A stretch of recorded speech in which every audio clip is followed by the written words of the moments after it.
부산과 속초를 1시간 40분 만에 연결하는 춘천 속초 동서 고속화 철도 사업이 오늘 착공했습니다. 오랜 세월 교통이 불편했던 영동 북부 지역의 발전이 기대됩니다. 춘천 속초 고속철도 착공으로 강원도의 고속철도망 완성이 한 발 더 가까워졌습니다. 남은 구간들은 어디까지 왔는지 짚어봤습니다. 오늘 아침 대관령의 기온이 영하 4도까지 떨어져 올가을 가장 추운 날씨를 보였습니다. 추위는 모레부터 풀릴 전망입니다. 강릉 등 공군부대 인근 주민들에게 관련법에 따라 보상금이 지급되고 있지만 학교와 학생, 교직원들에 대한 지원은 빠져 있습니다. 안녕하십니까. 뉴스데스크 강원입니다. 춘천 속초 간 동서고속화철도 착공식이 오늘 윤석열 대통령이 참석한 가운데 속초에서 열렸습니다. 현재 서울에서 춘천까지만 연결돼 있는 동서고속화철도 전체 구간이 오는 2027년 완공되면 서울 용산에서 속초까지 1시간 40분 만에 올 수 있게 됩니다. 김인성 기자입니다. 네, 이어서 영동 북부 지역 주민들의 오랜 수건 사업인 동서고속화철도가 드디어 착공했습니다. 다시 대한민국 새로운 강원의 미래.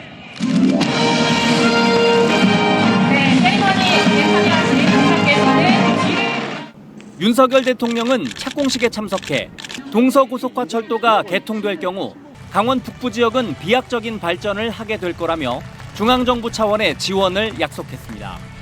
강원 지역은 관광과 첨단 산업의 거점으로 괄목할 만한 성장을 하게 됩니다. 중앙정부 차원에서 이를 적극 지원하고 모두 2조 5천억 원을 투입하는 이번 사업은 8개 공구로 나눠 공사가 진행되는데 춘천 구간의 제1공구와 설악산 국립공원 하부를 지나는 7공구는 설계와 시공이 동시에 이루어지는 턴키 방식이며 나머지는 올해 말까지 설계를 마치고 내년에 착공합니다. 동서고속화철도의 종착역인 속초역사 건설 예정지입니다. 현재 계획대로라면 전체 구간이 오는 2027년 완공될 예정입니다. 설악산 국립공원 통과 구간에 대해 강원도와 환경부의 협의가 마무리되지 않는 등 아직 걸림돌이 남아 있습니다. 하지만 윤 대통령이 오찬자리에서 2027년 말로 예정된 준공 시기를 자신의 임기가 끝나는 2027년 5월까지 단축시키라고 말한 것으로 알려져 중앙정부의 지원이 기대됩니다. 네, 국토부 장관이 옆에 배석해 있고 최상목 경제수석님이 계신 자리에서 6개월 정도 앞당기면 임기 내에 이게 마무리되는 준공식을 하는 걸로 그런 말씀이 있으셨습니다. 완공 이후엔 서울 용산과 속초를 1시간 40분이면 다닐 수 있게 됩니다. 또 2027년 동해 북부선 완공 이후 앞으로 시베리아 횡단철도와 연결될 수도 있게 됩니다. 강원도는 철도시설공단에 여러 차례 공문을 보내 지역 건설업체가 최대한 참여할 수 있는 방안을 마련해달라고 요청하고 있습니다.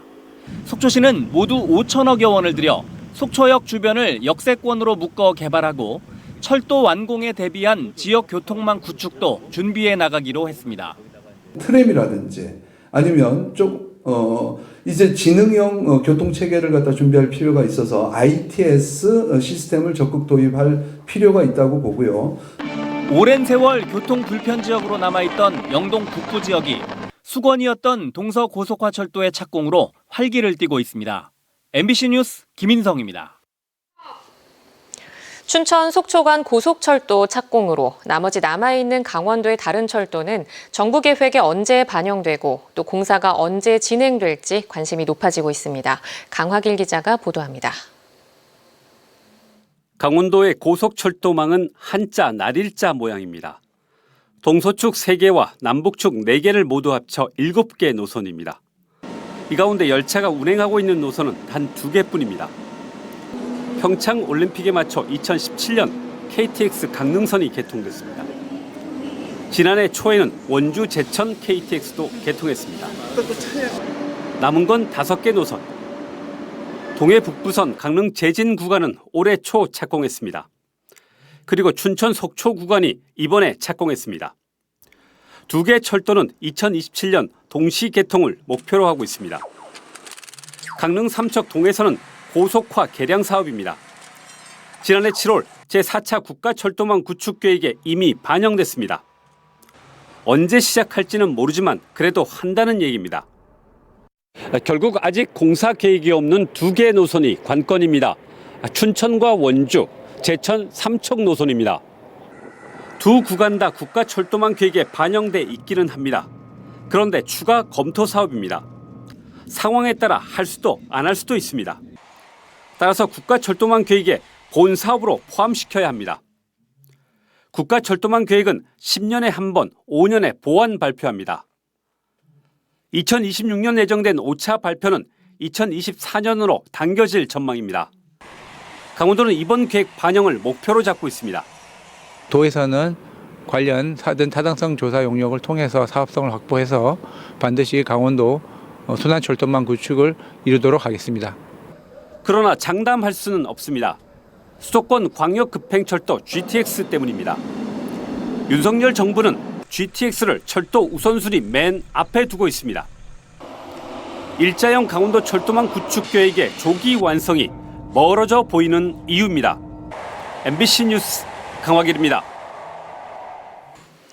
오늘 대관령의 아침 기온이 영하 4도까지 떨어지면서 올가을 들어 가장 추운 날씨를 보였습니다. 산지에는 서리가 내리고 겨울을 앞둔 밭에선 냉해를 피하기 위한 수확으로 분주했는데요. 이병선 기자입니다. 동이 트는 새벽, 고갯마루의 풀에 하얀 물이 들었습니다. 바람 따라 누웠다가 일어나지 못한 풀의 등허리에 오밀조밀하게 바짝 얼어붙은 얼음꽃이 선명합니다. 아직 단풍도 다 들기 전인데 이렇게 입김이 나올 정도의 추위가 찾아오면서 서리도 하얗게 내려앉았습니다. 수확이 한창인 당근밭에도 서리가 찾아오면서 일손은 더 바빠졌습니다. 얼어붙은 땅을 뒤엎어 뽑기 좋게 만들면 작업자들은 쉴 새 없이 그 위에서 손을 돌립니다.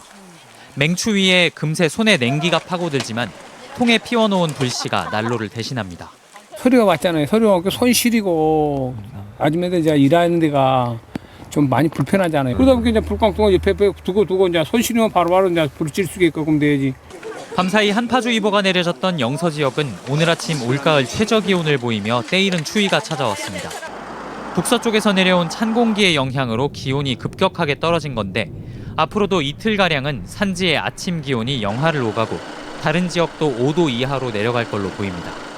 낮과 밤의 기온차가 15도 이상으로 크겠으니 건강관리에 유의하기 바라며 서리와 얼음으로 인해 농작물의 피해가 발생하지 않도록 사전에 철저히 대비하시기 바랍니다. 이번 추위는 이틀 뒤인 20일 오후부터 낮 기온이 20도 안팎까지 회복되면서 차츰 풀리겠습니다. MBC 뉴스 이병선입니다.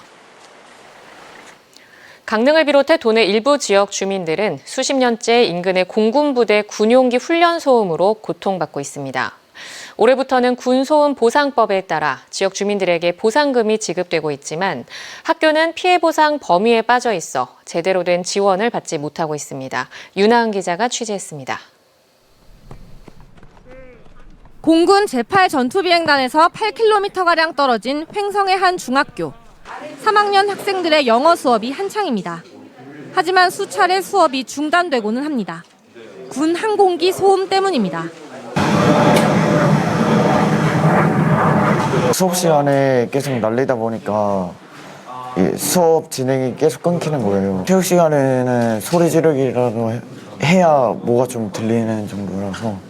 넓은 곳에서 많은 인원이 듣는 것도 아닌데 선생님들은 마이크를 사용해 수업을 진행합니다. 귀가 좀 아팠고 또 여름에 창문을 못 열어가지고 시끄러움 닫아야 되잖아요, 창문을. 그래서 좀 덥고 답답한 게.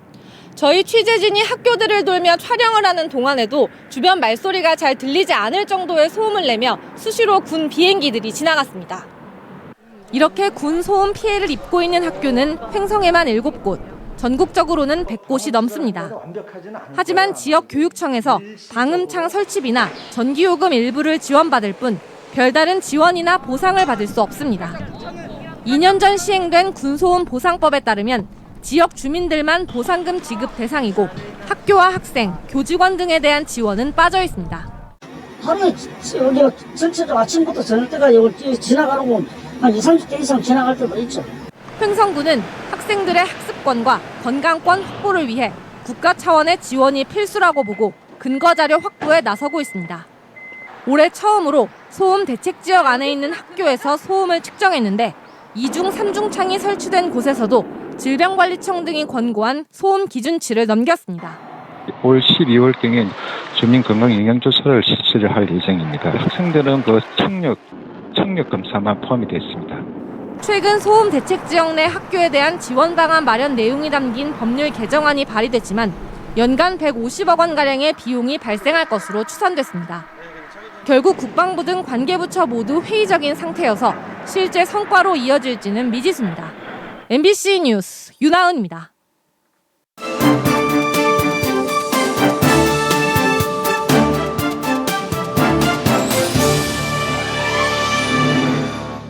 오늘의 국정감사 시간입니다. 강원도 내 매년 1,000명가량의 학생이 학업을 포기하고 있는 가운데 이런 학교 밖 청소년에 대한 도교육청의 교육 지원이 전국 최고 수준으로 나타났습니다. 국회 서동용 의원이 전국 교육청에서 받은 자료를 보면 강원도 교육청은 학교 밖 청소년 교육 지원 조례에 따라 2019년부터 지난해까지 매년 7억 1,000여만 원을 지원해 서울, 전남에 이어 전국 세 번째로 높았습니다. 최근 5년간 대한석탄공사 광업소에서 발생한 안전사고 대부분이 태백 장성광업소에서 발생한 것으로 나타났습니다. 국회 정의령 의원이 대한석탄공사에서 받은 자료에 따르면 지난 2017년부터 지난해까지 석탄공사 광업소 안전사고로 인한 사상자 39명 가운데 75%인 29명이 태백 장성광업소에서 발생했습니다. 특히 사망자 7명 가운데 5명이 장성광업소였고 삼척 도계광업소에서도 1명이 숨졌습니다. 해양수산부 산하기관에서 올해 산업재해로 2명이 숨진 것으로 나타났습니다. 국회 이양수 의원이 해수부 산하 6개 기관에서 자료를 받은 결과 올해 9월까지 모두 10건의 산재 사고가 발생했고 지난 8월 고성 초도항 바다숲 조성 사업 중에 잠수사가 사망하는 등 사망사고도 2건 발생했습니다. 특히 수산자원공단과 해양과학기술원은 3년 연속 산재 사고가 발생했습니다. MBC 뉴스 박은지입니다.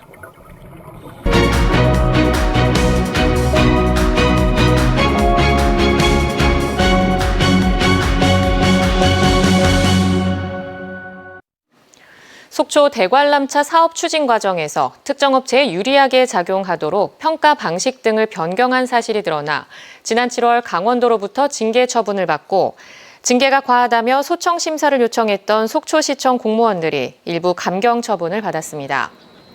강원도는 어제 소청 심사위원회를 열고 징계 처분이 과하다며 소청 심사를 요청한 속초시청 공무원 2명 가운데 당시 담당 과장인 이모 씨는 소청이 기각돼 정직 2개월이 확정됐고 담당 팀장 고모 씨는 정직 1개월에서 감봉 3개월로 감경 처분을 내렸습니다. 강원도는 앞으로 열흘 이내에 소청 심사 결정 내용을 당사자들에게 통지할 예정이라고 밝혔습니다. 동해시 의원들의 내년 의정비가 1.4% 인상됐습니다. 동해시는 최근 의정비 심의위원회에서 2022년도 공무원 보수 인상률 1.4%에 맞춰 의원 월정수당을 1.4% 상향한 2,654만 원으로 의결했습니다. 직무활동에 대한 의정활동비는 종전과 같은 1,320만 원으로 유지됐으며 내년에 동해시 의원은 1인당 연간 3,974만 원의 의정비를 지급받게 됩니다. 가을철 산불 조심 기간을 앞두고 동해안 지역의 산불 진화 헬기 7대가 비상근무에 들어갔습니다. 동해안 시군이 공동으로 임차한 산불 진화 헬기는 속초 고성 양양 1대, 강릉 동해 삼척 2대, 그리고 산림청 산림항공관리소 넉 대로 지난 3월 대형 산불이 발생한 강릉 동해 삼척에는 예산이 추가 편성되면서 헬기 1대가 늘었습니다. 또 시군 산림과는 산불 전문 예방 진화대를 선발해 가을철 산불 비상근무에 들어갔습니다. 삼척시가 강원대 삼척 도계 캠퍼스 전입 대학생에게 추가 장려금을 지급합니다.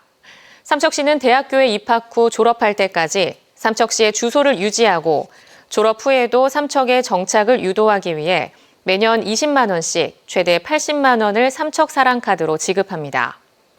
지급 대상은 2019년 1월부터 지난해 12월 말까지 삼척시로 주소를 이전해 유지하고 있는 강원대 삼척 도계 캠퍼스 재학생이며 오는 24일부터 28일까지 학과 사무실에 신청하면 됩니다.